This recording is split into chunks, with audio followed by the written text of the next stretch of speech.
Welcome to Dance on Court podcast. I'm your host, Lindsay Jean, and today I am joined by friend, dance sister, regular sister, mentor, dance artist, choreographer, maker, mover, incredible woman. Hustler. We'll get into that later. Yeah. Cynthia Gutierrez-Garner, good friend of mine. I'm so happy that I'm here, and we're in her lovely home today. So we're flipping it up on you.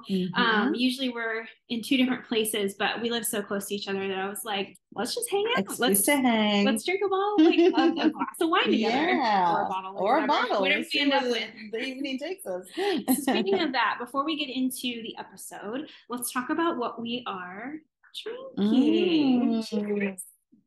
Okay, so this is a 2019, the wine is called Juel, and it is from a vineyard winery out here called Antiquum Farms. And if you have never heard of this place, it is very, very special.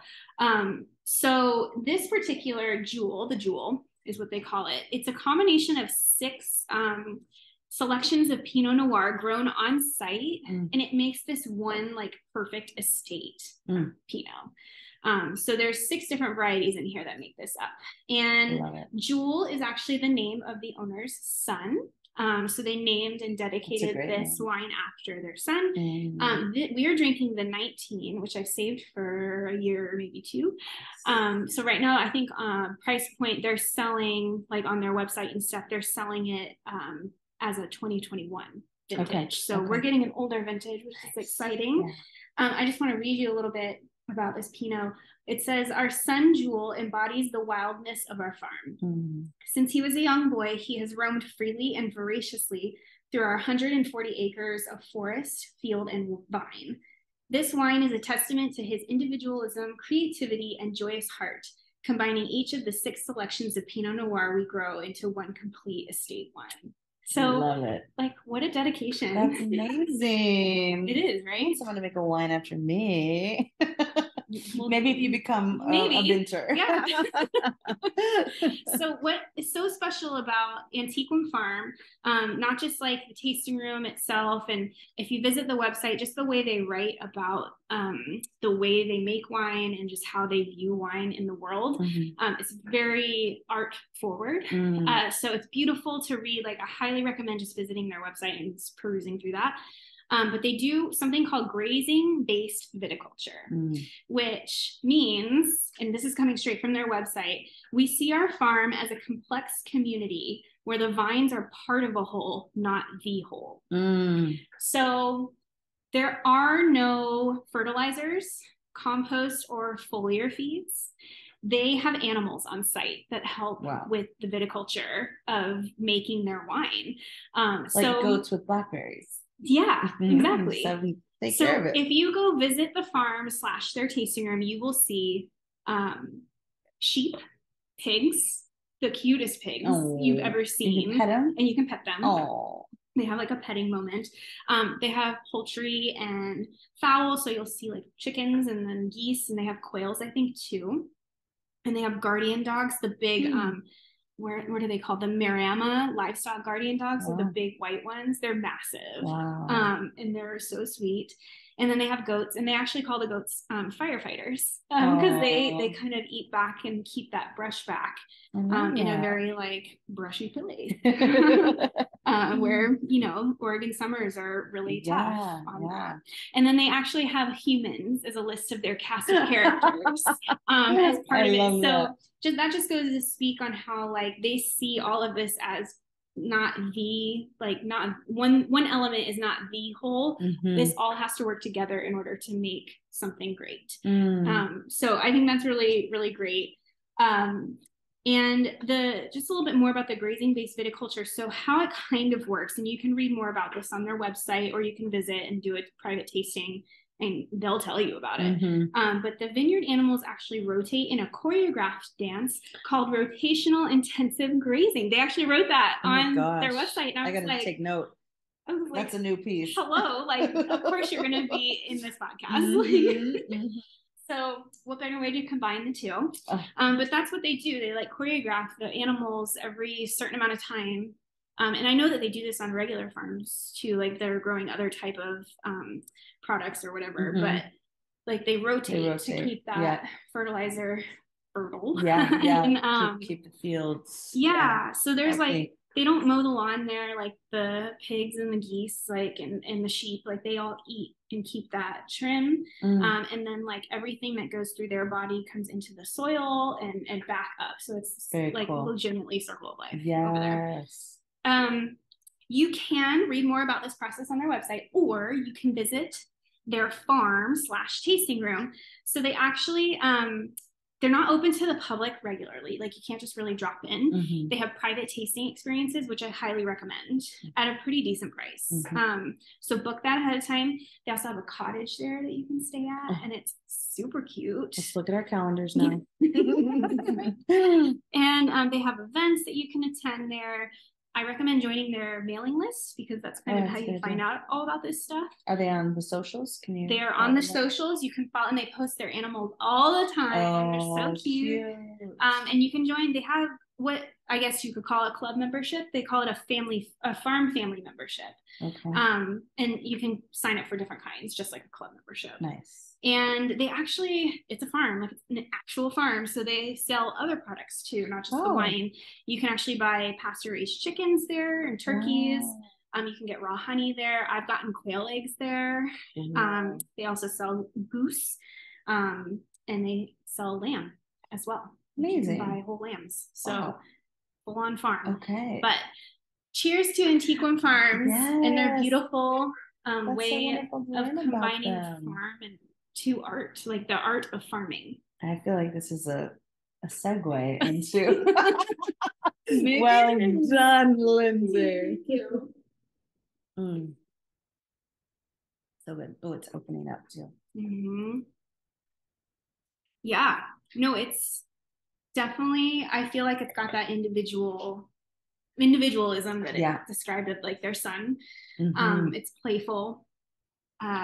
There is some complexity to it, which is nice. Like there's a little bit of acidity and fruitiness, but there's like a depth to it that can be like a drier, but not but it's not like overly dry because it's still like very forward. It's hailing outside as we're I'm like, who's tap dancing? No, it's almost like it has a little bit of everything. It's got the acidity, it's got the sweetness, it's got the and then like how it is on the front is different on the back. And I don't remember if that was exactly how it tasted 2 years ago when I first tried it. Okay.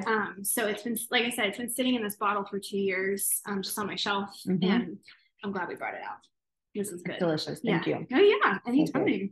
Okay, let's talk about you. Okay. So Cynthia, please just briefly describe like your dance history and like where you are now with your current endeavors. Yeah.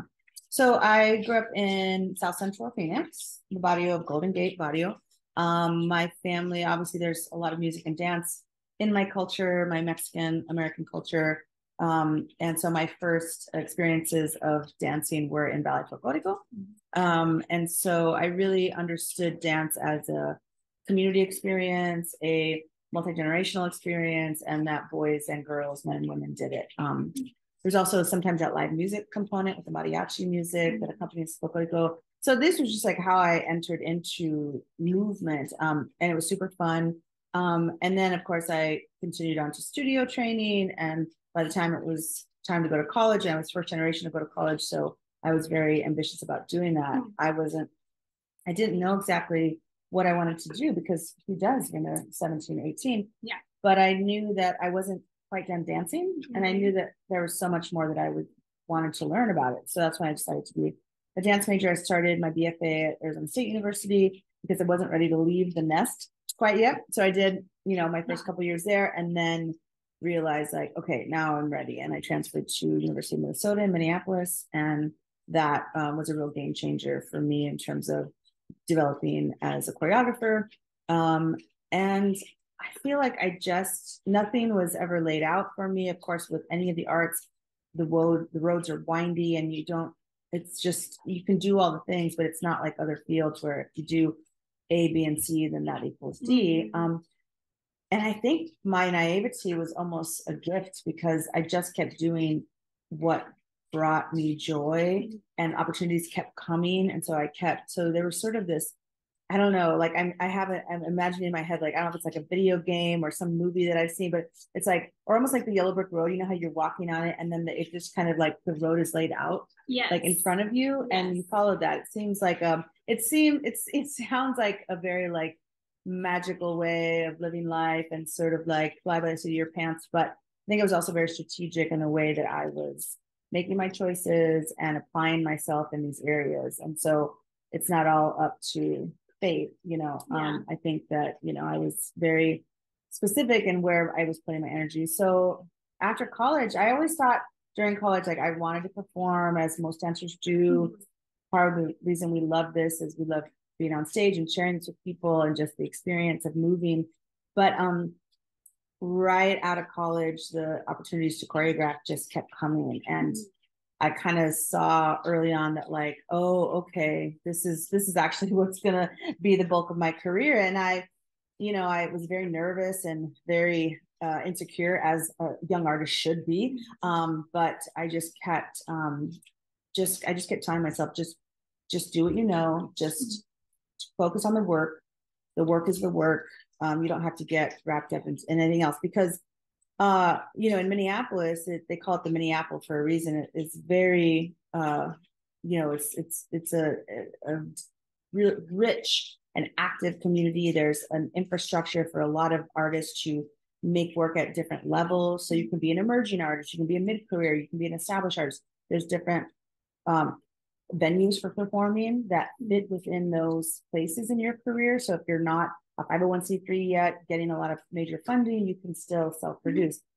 So for me, being in a place like that was the right place, because I could take it at my own pace and also be in a community that had visibility of people who had more privilege and power in the community that could then elevate me. So it was a really nice blend, but it was also kind of scary because it wasn't just like nobody. It was a really thriving community where people were still writing about dance, and critics were writing about your work, and there was funding to be had. And so I just really anchored to these people who I'll call my champions, who saw in me what I couldn't see in myself at that time.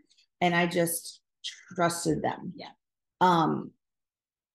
So that's kind of how that, took off. And then eventually moving to Oregon, and all throughout my career, I have been a teacher. And part of it early on was just because it was a way to make money that was still in my field. And I did enjoy it, but I don't know. I wasn't one of those people who were like, so this is what's going to happen. And I have it all figured out. I was very honest about, I don't think any of us have it figured out. And I'm just going to be the one to say it because I didn't have this like persona that preceded me. And so when we came to Oregon 13 years ago, by that point, I had been very much, rooted in higher ed teaching. And by that point, I had gotten my MFA at University of Milwaukee. And so there was just a natural place that I felt that the university had for me, which I very much enjoyed. And but to do your research primarily on students is not enough, I think, for a lot of artists, because when I'm choreographing on my students, I can't put this pressure on them to have them be my primary area of research. That is, I'm still in a pedagogy mode, right? And so it's really still about what are they getting from this? What do they need? What am I teaching them?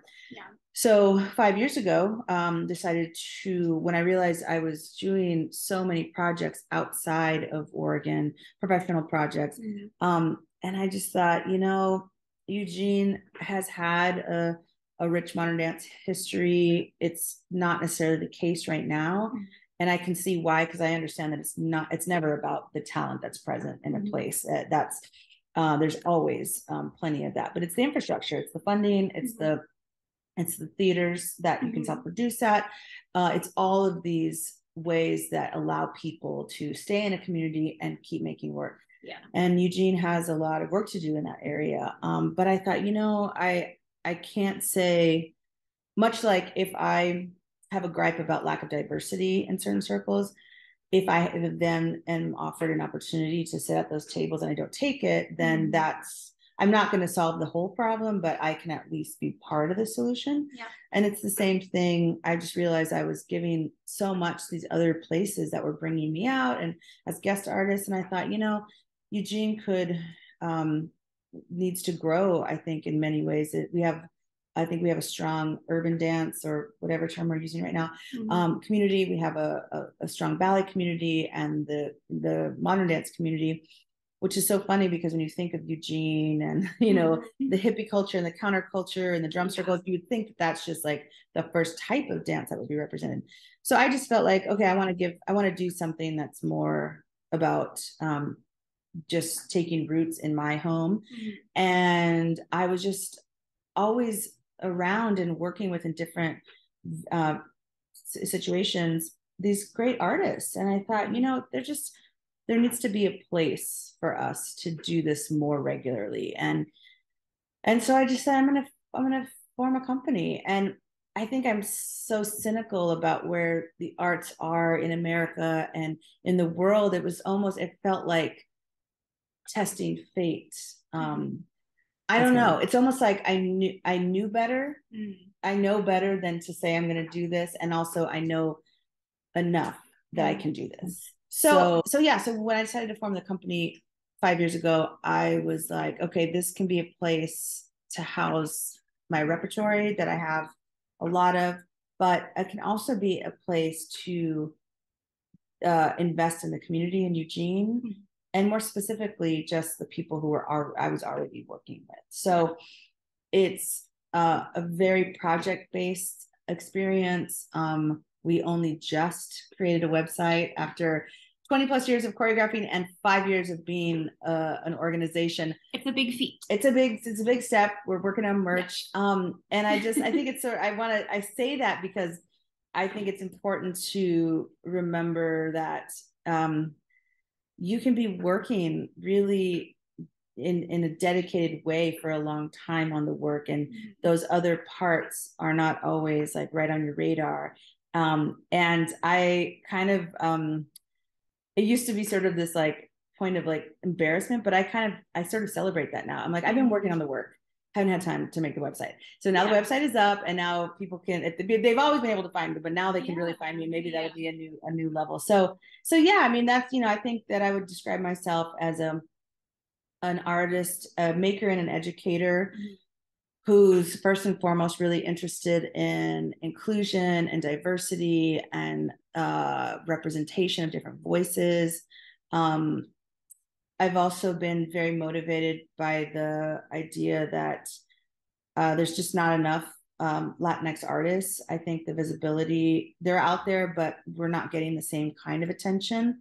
And that's troubling. And I think there's a lot of reasons for that. But that for me is really important to just sort of be, like I said, put myself in that situation where I can be a face, be a mentor, be a just another example. And anytime I get really nervous about sort of putting a title on myself or putting myself out there in a certain way, I just remember, like, it's not about me. It's really not, even though it would sound like that. It's like, if not me, then who? And if I don't, maybe it's interesting. I'm more motivated, less about putting my own work out there, my own ego out there. I think more like, what if I can be that example that I never had? You're a door opener. Yeah. You're opening doors. I should have seen way more examples of people like myself as a young artist. And I think sometimes, where would I be if that was already in place? It's like generational wealth, right? Yeah. If your family could never afford to own property, where are you going to be in 2023 at 40 years old? And it's the same thing. We have generational wealth within our art legacy. Yeah. And I think about that, and that may drink to that. Yeah. Legacy. Yeah. Wow. Mic drop on that one. And I think too, it's so, every art experience is very nuanced, but I think in my culture, when you look at Black artists, they've been well represented throughout dance history. Not necessarily well respected or well treated, right? That's its own thing, but they have had a voice. We can trade it. We don't go from Catherine Dunham to Alvin Ailey to Camille Brown today, right? There are so many, and there's so many that aren't even written about, right? That's we're working on that, especially in jazz history. But if you talk to a lot of Latinx artists, it's the same conversation. It's kind of a joke. It's like we have Jose Limon, and then we had Ballet Hispanico, and then we have Miguel Gutierrez. And yet there are organizations that exist. And I've talked to people who are heads of these organizations and how other larger dance producing organizations around the country just are not as interested, even when they get to have those conversations. So for me, I think there's these like macro problems and these micro problems, because again, much like in the Black dance tradition, we're at the point now where it's like we're only at the point where the expectation is that we're making work about our culture. Well, when Bill T. Jones and Ralph Lemon started making work in the 80s as Black males, they didn't feel this pressure to just make work about being Black, right? They can make work about being gay. They can make work about having AIDS. They can make, and so I long for that point where somebody like me, and not that it feels like a burden to make culturally specific work. I want to tell those stories. I want to explore those stories, but I just think that that's so on the nose. And I feel like I would love to get to a place where there are these large organizations that exist for communities, Latinx communities, and they can tell whatever story they want to tell. And they can even go back to dancing to Bach if they want, and that's okay too, right? But we have a lot of work to do. We have a long way to go. And I just, in the last few months, actually, I've met some people who are, because I even feel like I'm out on this island, and I'm happy to be a mentor, but I also still need mentors, right? And it's been a really cool few months, because I feel like the universe is putting these people in place that I didn't even know existed, almost kind of like the way I described the choreography career growing. This is like another level of that, of being able to meet people and understand that there's these organizations and that they want to know me and they want to know my work, and they're not asking anything from me other than just, would you like to be part of the circle? And it's almost overwhelming to be like, oh yeah, because the opportunities that I've had, even if I am checking a box for a college or university or company, that's fine. I'm happy to be that. But again, it feels like the conversation is so not where it should be. And so being able to meet and talk to these people who have been doing this for years, who are older than me, it's exciting. I feel like I've never had that before. I've had lots of mentors and lots of champions, but they've all been white women. And I'm so grateful for that. But I need to be able to find my, my nanas and my comadres and my, the people who understand it from a different perspective, and who also have been out there struggling in ways that I don't even know. Like, I want to know how you did that when nobody cared about brown artists. Right? Like, how? Like, I feel lucky right now, because I feel like, I just happen to be doing what I'm doing, and all of a sudden everybody's rushing for DEI, and it's like, how can you and nobody wants to be a token, but it's like, okay, I'll take your money. I mean, because I believe that I've earned that, and my work warrants support. But yeah, it's a tricky time, and I hope that it isn't just a flash in the pan for people, again, to sort of have this like performative activism. I hope that it's like real, and that people really care about it. And I want to believe that it is, because I see it. I see the shifts happening in higher ed, but these ivory towers have been built to privilege a very specific type of people, and they will not be easily burned down. And not that anybody's trying to necessarily remove everything about it, but it's, things are built on paradigms, and those paradigms are being burned down and being shifted, and not everybody likes that. Right. So yeah, I'm here for it. Well, speaking of your work and, just everything you've talked about, you have a show coming up. We have a show coming up. So yes. Your company Movimiento, the one that's based here in Eugene, this is the 5th year. Yeah, this is our 5th year. Yeah, so this is our 4th evening of work. Our home theater has been Oregon Contemporary Theater in downtown Eugene, so cute. Which is a great place. It's been a great place to produce work. Again, like I said earlier, there's not a lot of spaces to produce work if you are self-funded. We have some beautiful, I should say we have a beautiful theater here, but it's not practical financially for small organizations. So I'm even amazed that like a lot of dance studios can even do it. We're like the Holt Center is where like Broadway shows come in, like it's a major shows roll in there, but some studios are able to like host their recitals at this place, and I'm like, I don't understand. How is that even happening? Right. It is, you're absolutely right. Like it's super expensive to right. And I would love, someday to have that, but I can't, it's one of those things. It's like the only way you get better at making work is to make more work. And sometimes people wait around for reasons to make work or opportunities to make work. And sometimes you just have to make the work. So I kind of feel that in terms of production value of the company. It's like, if I wait until we can afford to be at an expensive theater, we'll have one show every 5 years. Yes, like and why wait? In the 5 years that we've had these multiple productions, we've learned so much.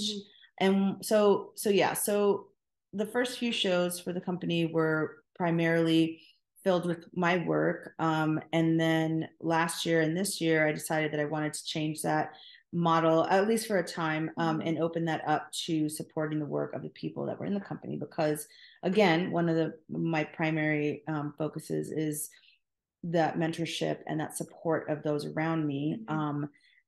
We like that quote that says, if you want to go far, go alone. If you want to go fast, go alone. If you want to go far, go together. And that's really, I think, sums it up for me. And so there's an incredible amount of talent in the company beyond just movers, but we have a lot of makers. And so last show, Corazon, was themed on just the women's stories of women in the company. And so that, of course, is a very loose theme, and it can take on a lot of variations. And so this year our theme is rooted, and it's got really about like where our roots, either culturally, artistically, there's just so many ways that can go. So yeah, we're currently working on those things. Lindsay has a work in it.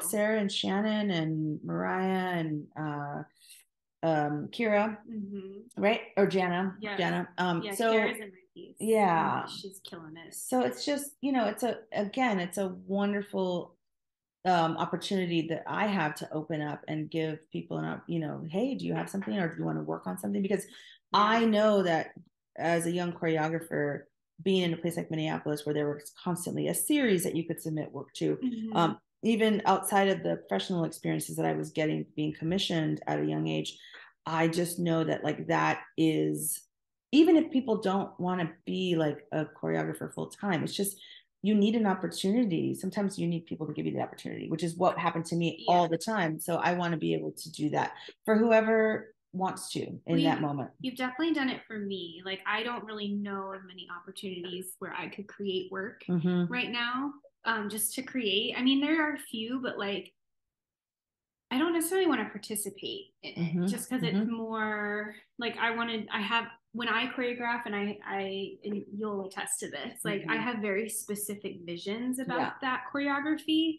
And because of that specificity in the way that I make my art, like I can't just go and do anything. Like I can't just jump into, a downtown event and just perform on the corner. Like, it doesn't always work. Like I can, but like that wasn't the specific vision about this piece of work that I want to create. So because of you put in the work to secure funding for these shows every year, and you are opening that door for a lot of us. So like, super big thank you, because otherwise I don't think I would really be able to create, or I would be creating, but like not really having an outlet to perform, right, whatever that is. Yeah. So it's really wonderful to be a part of this company. I'm glad. Yeah. And when the whole seed of me wanting to start the company in terms of contributing to the community, I think this version of producing shows is kind of like the next level of that, right? Mm-hmm. So it's not only me contributing to the community by giving dancers the opportunity to perform and me contributing my choreography to the audience here, Mm-hmm. but it's like, okay, and then what? And you know, I think that can just keep going and going and going, because it really is. It's like you throw a pebble in the water and it's just these ripples, because that can inspire other people to want to do things or collaborate in new ways. And I don't know, it's like you create the life that you want. And I feel like we've been able to do a version of that here, even with all the restrictions that, you know, there are in this field and in this particular city.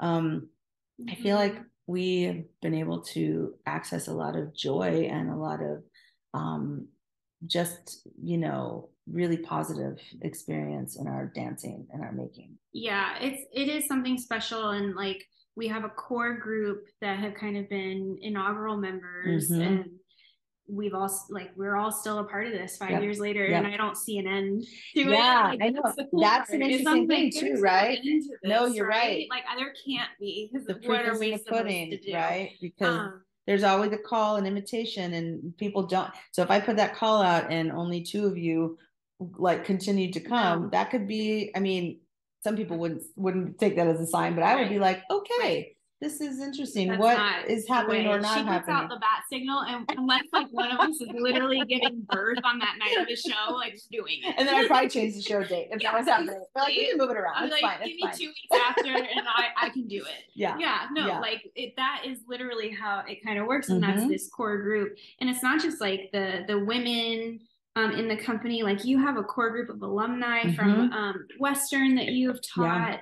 Because you also teach at Western Oregon University, and like these alumni keep coming back to be a part of this, which is great. Like, for them, like, we met them we met them like 3 or 4 years ago, and it's cool to like connect in that way to younger generations of dancers too, and allow that's what also I love about your company, is it's this variety of like experience. Because for me, diversity means a lot of things, right? It means experience, it means cultural background, it means gender identity, it means sexual identity, it means just experience. More than just skin color, which is what I feel like this community is hyper focused on.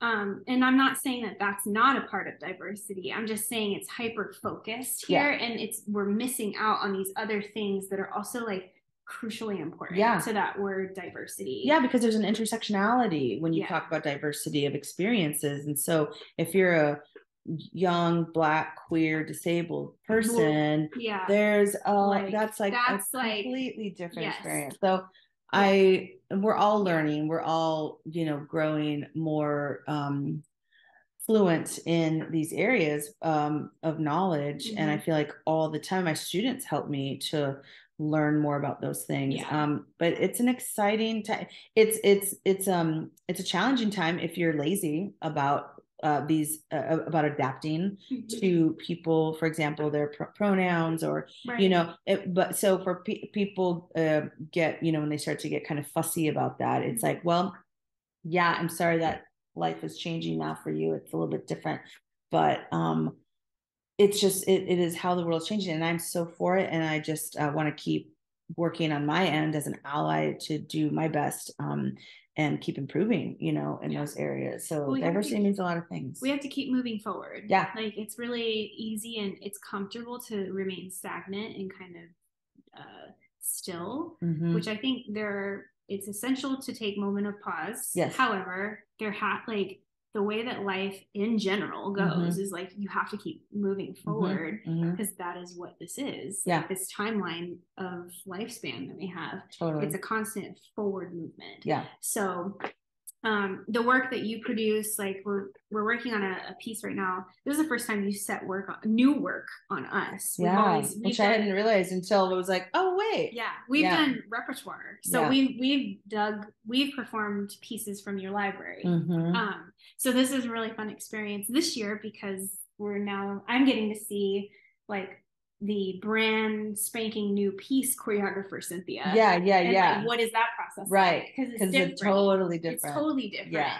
And that's been really fun. Making my own work has been really fun. And being in like Shannon's piece, I'm extra this year, and I was like, and I love that. My inner competition kid was like, I have to be in 18 pieces or nothing. Yes, right. Like, what's the point? And I'm gonna be dying the night of the show, like holding up the show because of me back there. I'm gonna need an oxygen tank. I'm like trying to be like 21 again. Yeah. You're gonna be great. You're gonna be great. No, and that's the other thing. It's like, how can we age in dance and still be an example of like our bodies change, our stamina changes, and it's like the stage is not for the young people only. And we are like, we believe that. Yeah, we're kind of trained that way. It's like when you're past a certain age, when you're past your prime, and we all do have a prime, but it's like, I don't know, I danced through being pregnant, I danced through different body changes. And it's like, for me, if we try to argue to everyone who's not a dancer,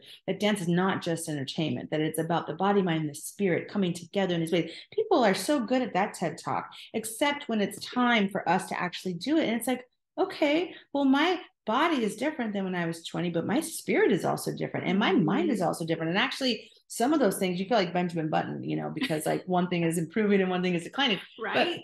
But again, I can't say like, we need to have a different kind of, we have ageism in dance that has to be taken down. It's not just racism, it's ageism, right? It's body positivity. It's all of these things. And it's like, until we're willing to just do it. And part of that means, fine, I'll get out there. Let's go. I don't feel the same as I did 15 years ago, 10 years ago, even 3 years ago, pre-COVID, right? Yeah. But it's like, I want to keep modeling for the younger dancers that like, we still have something to say, and it's going to look a little bit different, but it's also going to look different because of the experiences that we have. And also it's like, as long as we have that hunger to do that, there is such a magic of being on stage. There's such a magic of moving together in community with people. I might be that like Martha Graham, who's just like up there, didn't want to leave. They had to pull her off with the cane because there's something that the experience of being there together, that's a part of the gift. Yeah. And I just, we can adapt what that means, and certainly through the movement that we choose to do. But I just think it's important to, again, diversity, represent all kinds of dancers, and absolutely. And we don't stop having the desire to dance just because we have an injury or because our bodies are aging in certain ways. And so it's tricky, it's complicated, it takes a lot more upkeep and whatever. But I feel like if we're just gonna let the young, beautiful bodies be on stage, and I don't think they want that either, I think that we all have earned a spot in the spotlight. Yeah. And if we want it, there should be a place to have that. Absolutely. I would love to have dancers in the company who are in their 60s. It'll probably be me. But I'm going to get there before you. But like, hello, let me tell you about the first year. I know, right? This. So, I'm having another idea for a dance. Maybe that's like one of our next collabs.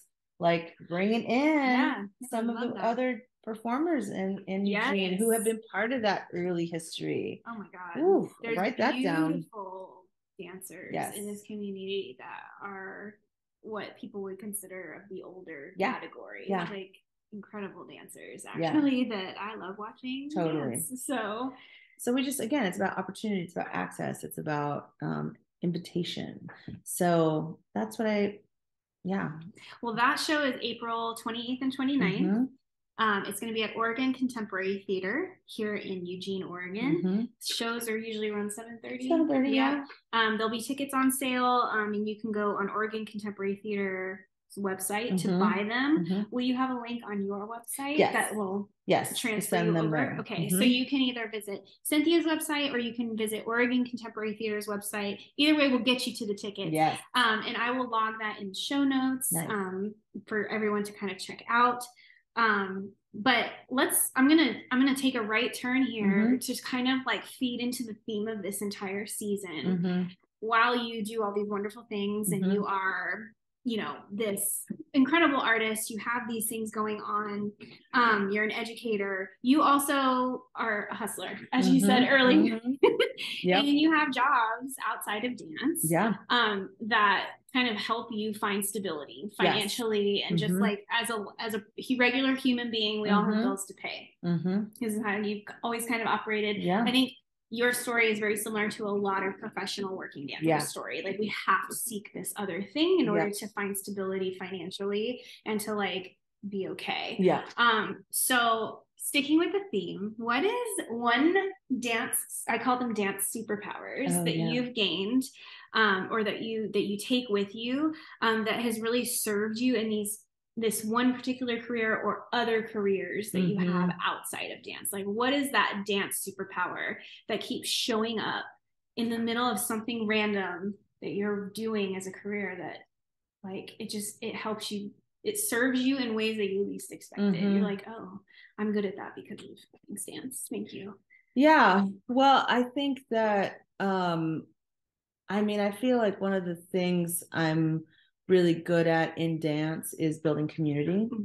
And so I think that whether that's with my students, with my dancers, with the audience, because I've, you know, going into concert dance, even though I danced my whole life, I was always like, I feel like an outsider, which I think is very, very common for a lot of people. So I think building community in my field and just being able to draw people in and make people feel comfortable has really helped me in other places that I've had to work. So whether that's with my coworkers, whether it's with my customers in specialty food, or if I'm teaching culinary classes to children, I just think it's about inviting people in.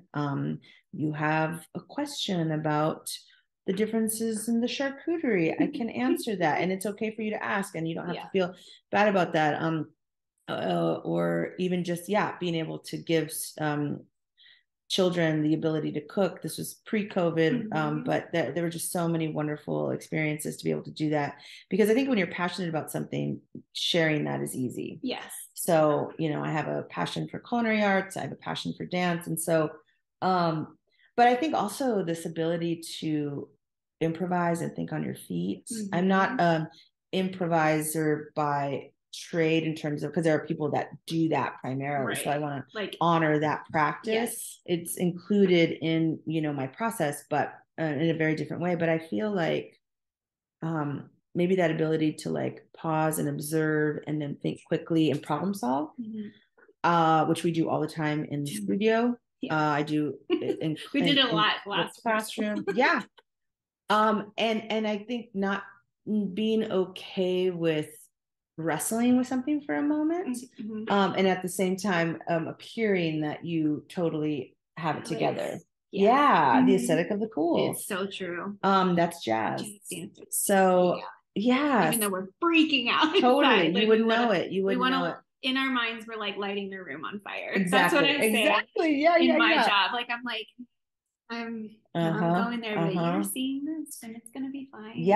And I think in the arts, because we have so many personalities and sometimes egos that we have to collaborate with, and then yet hold our own, instead of just yielding constantly to the whims of the people around us. I mean, well, I think when we're young, we do that because we're in this very hierarchical relationship with teacher and student. But once you get to a certain point, once you get to college and graduate school and you're professional, I think I had to learn, but eventually once I was like, my opinion is valid too, and my perspective is valid. And so it's this balance of being very confident, even when you're not, and at times assertive, but also having a sense of humility so that people feel welcome. So it's just like really blend, I think, of ways of knowing when to hit what, and it's a constant multitask. But I love it too, because it just I think that it's just a philosophy by which you live life, and you can that's transferable to any kind of thing. You're very good at building community very warm, like you have this, like it comes very naturally to you. Okay. And I think a lot of people, I think that's why we will always, when you send out the bat signal, we will always be like, yeah, we're there. The Como signal. Yeah, it's like in the sky, and I'm like, to the show, let's go. Because it is like, you have created, and you have a talent and an instinct. I would say it's more of an instinct. Like you have this instinct to like really bring people in, and make them feel that belonging that they may or may not have felt. Yeah. And like, it's so interesting for you to hear that you have felt like an outsider for so long, and especially in your early training and stuff, that like somehow in that feeling of not belonging, you have found a way to make everyone around you feel like they belong. Yeah. Like, holy cow. Yeah, no, yeah, it's true. And I think early on it was kind of a gift because I wasn't being paid attention to in the same way that others were, maybe because I wasn't as, and I say quote technical because we know technique is just the method by which you do something. And I was very good at doing things a certain way, but maybe not good at getting my leg as high. The technical things that drew attention, especially at that time. I think now it's different. I had a different body type. I was a brown girl. Like there were all these things that I think kind of were made it easy to dismiss me. And it wasn't until I started to really spark as a choreographer, and then people started paying attention to me. But by then I was already used to being under the radar and not quote dancing for daddy and not getting a certain amount of affirmation. Like I felt special in my family. But I didn't necessarily feel special out in the world. Right. I just kept doing it because of how it made. I loved it. Yeah. And I think that it was actually a blessing because had it been the opposite and I had gotten all this attention and then I got to college and maybe the attention wasn't there anymore because all of a sudden I wasn't in the studio that I'd been in for years. That happens. That happens all the time. I see it happen to my students. I'm not the best on the dance team or this or that. And it's like they take a nosedive. Yeah. And it's not because they're not committed to it. It's just they're not used to doing it for the reasons that they should be doing it. Yeah. They're used to doing it for praise and affirmation. And struggle takes on a different meaning. Exactly. That struggle means something different when that pivots a little bit. Because they think I'm not getting constantly praised, therefore I must not be good. Therefore now my confidence is tanking. It's a domino down. Completely. Yeah. And I never had any of that. It was actually the opposite for me. It was like I just got I loved moving. I loved the feeling of it. I just was like, this is great. And I would occasionally get, thrown a little cookie here and there. I was always around what I felt always to be like much more talented and much more accomplished and sophisticated people who felt like artists. And I was just like, I'm just here from the Golden Gate Barrio and I'm just happy to be here. And I learned later on as I got older, I had to there was some undoing of that because there was a point I think where I was like, I'm not just lucky to be here. I deserve to be here. Absolutely. And I think part of that is getting older. Part of that is, once as I'm a mother and once my child. So there was, I think, a lot of things. But, that was something I had to work on, but it was later. But in the beginning, it was just like, I just did this thing and I would make a dance. And I was like, I don't know. I'm not sure what I'm doing, but I'm figuring it out. And everybody else around me was like, that's really good. And I was like, is it? Because I don't know. Because I don't know what I'm doing. And you didn't realize that you arrived. Yeah. And I just kept, and when I get these opportunities that felt way too big for me, and I would say to them, I'm not ready for that. And they would say, yes, you are. And I would say, oh my gosh. And I would just focus on the book. I'd pull out my notebook. I would just focus on the work. Champions would be like, they'd be like, just go. But it's not that the dancers in the room were not like, who's she? Why is it? I had so much of that. You walk in and you're like, hi. Hey. And they're looking at me like, who are you and why are you here? So, but again, I kept my head down. And I just did the work. And I just kept saying to myself, well, somebody thought I should be here. So I'm going to trust that. And I'm just going to really dive deep into the work. And it didn't take long for people, those doubters, to be like, oh, but I had so much of that early on of like, who is this? Or a dance critic, like learning about me, deciding to write about me, coming to my first show, reviewing the work that was really glowing, and other more established people in the community was like, there was a lot of that. Yeah. And I think one of the things that always has really been another superpower is I just, as hard as it is not to take things personally, I don't. And I also, I just know that so many things that people do are so much about them and not about me. Because I was like, they don't know me like that. Or maybe even some of them were former professors and like who were choreographing in the city and being like, because all of a sudden I'm sort of at the same, or at least competing for the same attention and the same money as them. But I was like, it's just not about me. That's a beautiful skill to have, because well, I read the Four Agreements by Don Miguel, and I give that to people as a gift. I give it to young people as a gift, like 19, 20-year-olds, because I read that, and that was life-changing for me. So I just think there was a lot of things that actually make me really built for this field. And also back to your theme of the season, that I've never been so above it that I can't go out and get a side hustle. That's right.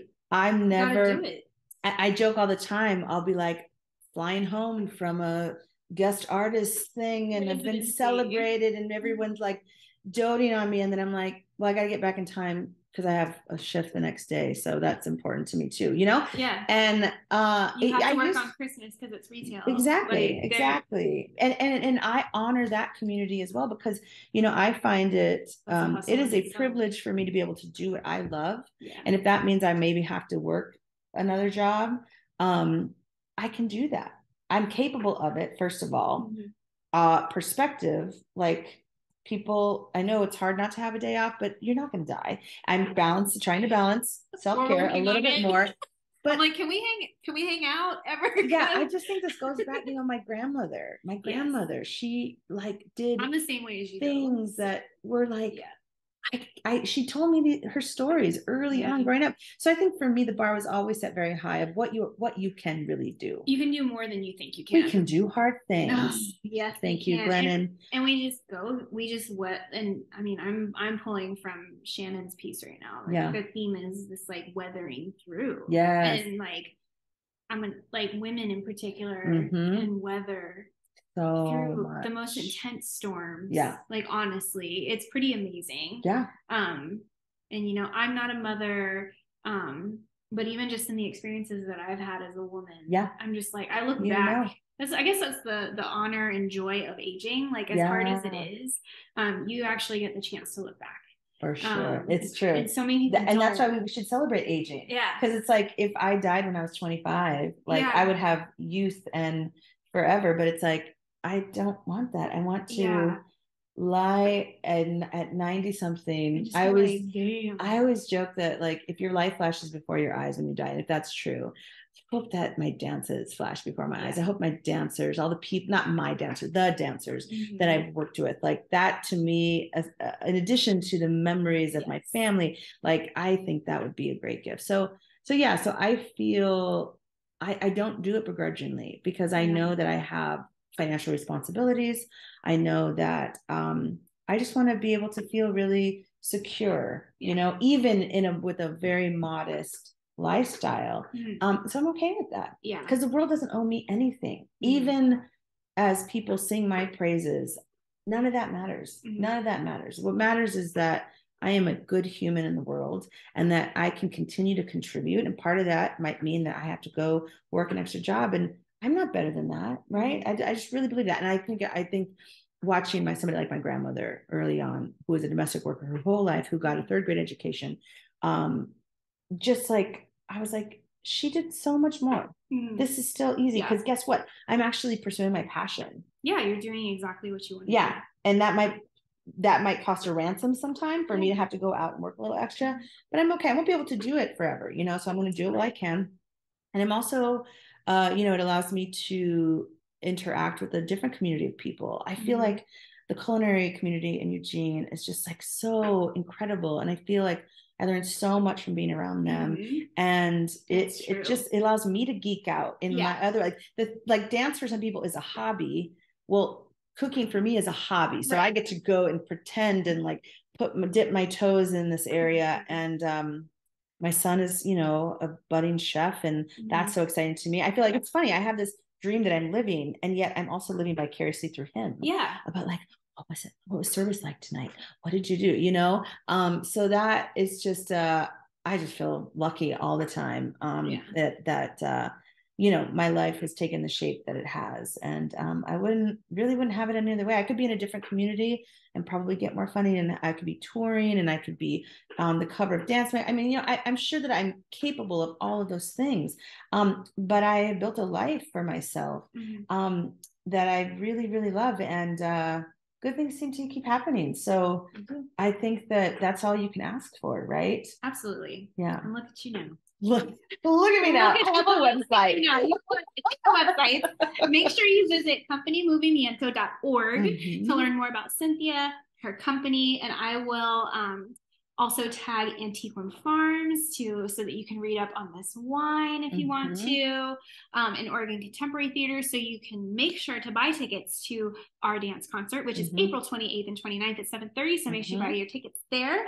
And until next time, thank you so much for joining me today and opening up your beautiful home. I love being here. You're just so like, there's a charcuterie board on this table. You guys can't see it, but I was like, oh my God. So cheers to you, and cheers to this episode, and we'll see you next time. Thank you. Come to our show. Bye.